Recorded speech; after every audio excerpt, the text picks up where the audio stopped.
My friend, Jonathan Mweke, the Principal Secretary in the State Department for Livestock Development, the DCI, Director Mohamed Amin,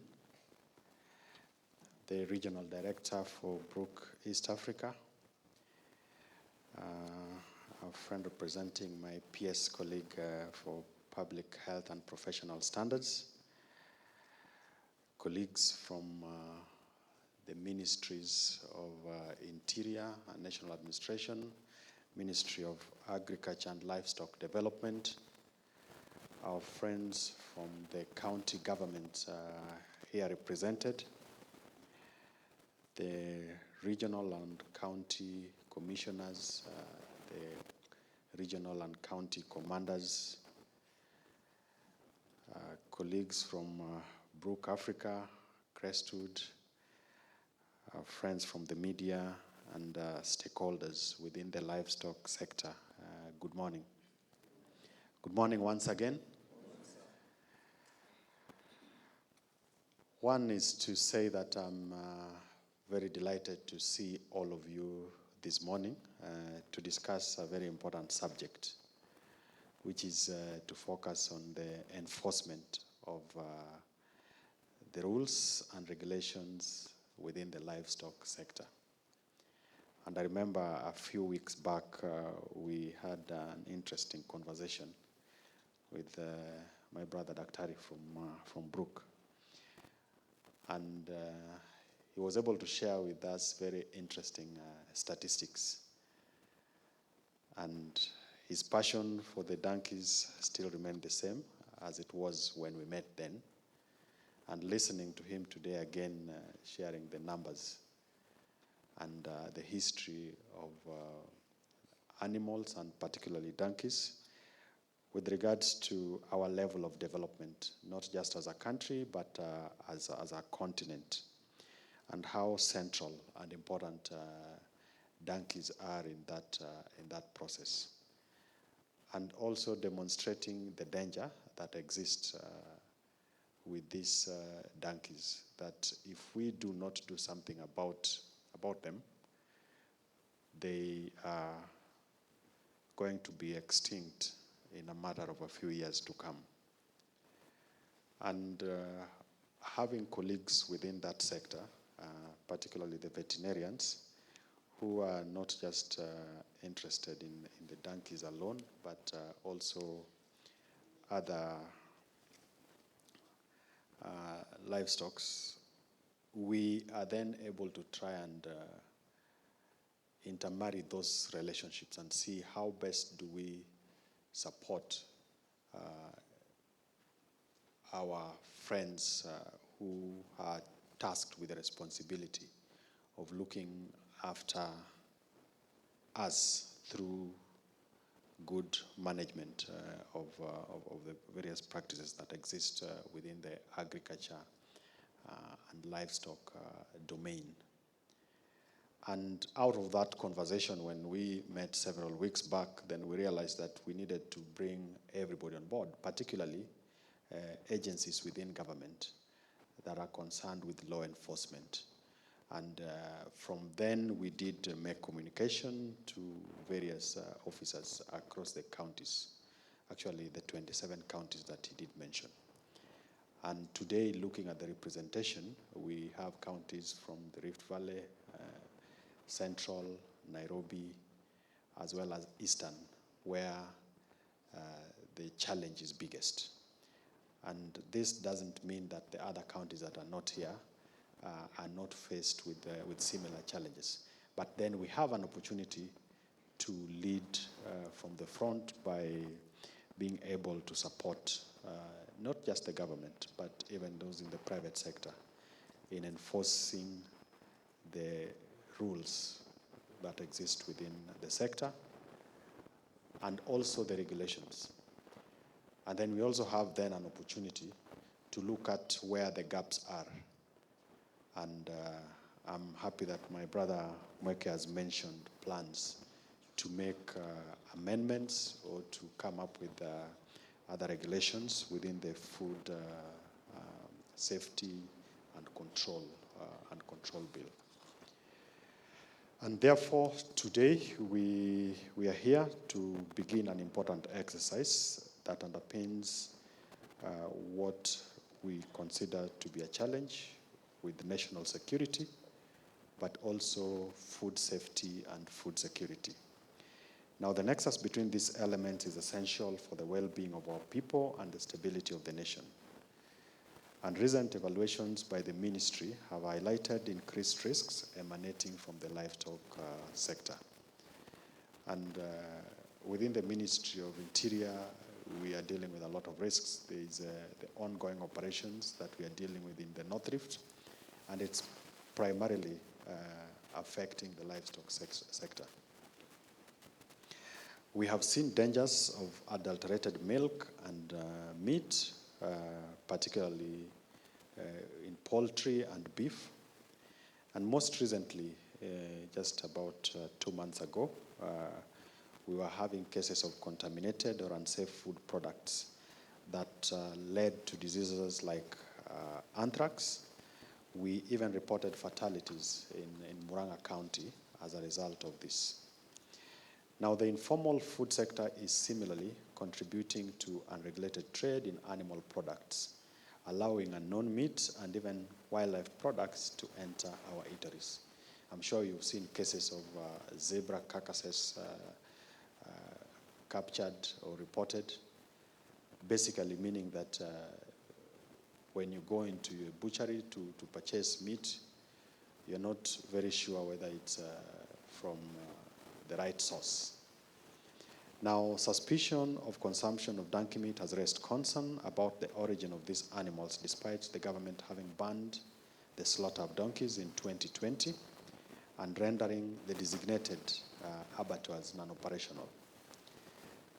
Now, as key stakeholders in this sector, you are aware about the pattern of livestock theft, and it's unfortunate that such incidents have not only lost livestock, but has also led to loss of lives and livelihoods. You can imagine a situation where you're having 100 heads of cattle being taken or driven away. In the process, there's the exchange of gunfire, so people die. But even for families that depend on these livestock, then their livelihoods are affected. Now, this theft is linked with the emergence of bandits selling meat to unscrupulous traders and transnational criminal gangs who are smuggling and trafficking animal products, such as skins, across borders, and linked with other illicit wildlife trade. We know, and the director has highlighted the interest, particularly from the Chinese, on donkey skin, but there are also other people who trade or who transport and sell wildlife trophies, if you may. Now, there is a whole conundrum in the whole space. So within that confusion, there is the wildlife that is involved. There is the domestic livestock that is involved, and that includes the donkeys. And out of that, you are ending up with not just the country losing, not in respect to just revenue that they would get, the country would get, but then you are encouraging other activities that then make it difficult for the law enforcement officers to keep the country safe.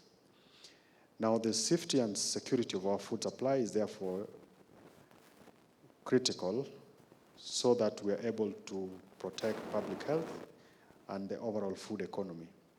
Now, to counter these threats, securing the entire food chain from production to consumption becomes crucial for our national security, and the onus is on us who are here today to ensure that we secure this space. Earlier this year, a directive was issued to enforce existing rules and regulations in the livestock sector, and today we will be beginning that RRI to make sure that there is compliance with those directives. Now, at the county level, the county commissioners are expected to establish the multi-agency teams that are composed of all the players from the National Police Service, including the DCI, the NIS, the National Government Administration officers, the county public health officers, our colleagues within the veterinary services, and to also be able to co-opt other relevant regulatory agencies with specific terms of reference so that then we are able to enforce the same. And among the deliverables, which have largely been highlighted by my PS colleague, is to ensure that livestock facilities undergo inspections and are compliant with applicable rules and regulations. The multi-agency teams are also tasked to identify hotspots for illegal slaughter of all livestock and to arrest the culprits while dismantling all the criminal syndicates involved.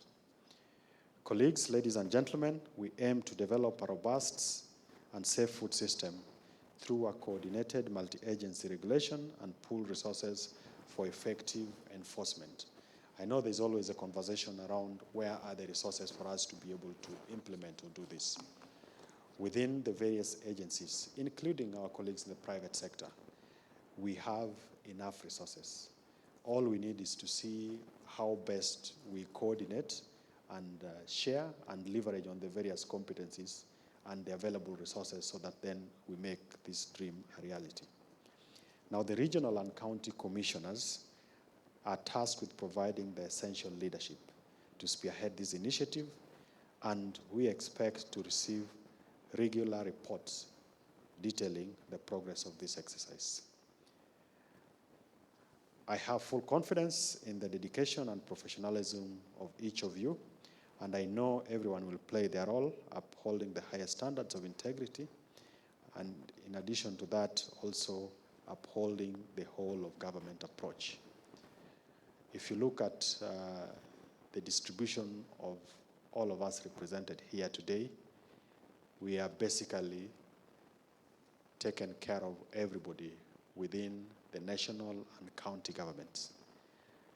So that with the team, if we agree to work together, we'll be able to demonstrate what is possible, and what we achieve with this exercise would then be replicated in other efforts. You know what we are doing in trying to control illicit alcohol on the issue, as well as the issue with the drug and substance abuse. You know what we are doing within the space of supporting farmers with the fertilizer distribution, what we are doing with the Ministry of Education, just with the support on the transition, and all the other sectors that are of importance. And we have demonstrated time and time that the whole of government approach, or the multi-agency approach to addressing the issues that concern us and that are important to wananchi, is achievable. Now, my colleagues, PSS, are committed to supporting you and will provide all the necessary assistance to ensure the successful execution of this task. I want to thank you for your dedication and cooperation as we embark on this vital initiative. I know we still have another important session where we'll go into the details of the how, but also to better understand and appreciate why we must do this for the safety of our country in the context of national security, but also for the safety of the food that we all partake of. And with those many remarks, I want to wish you successful deliberations and discussions. And when we go back to our stations, we want to see the impact of this RRI that we will be rolling out effective today. Asanteni sana, and God bless you.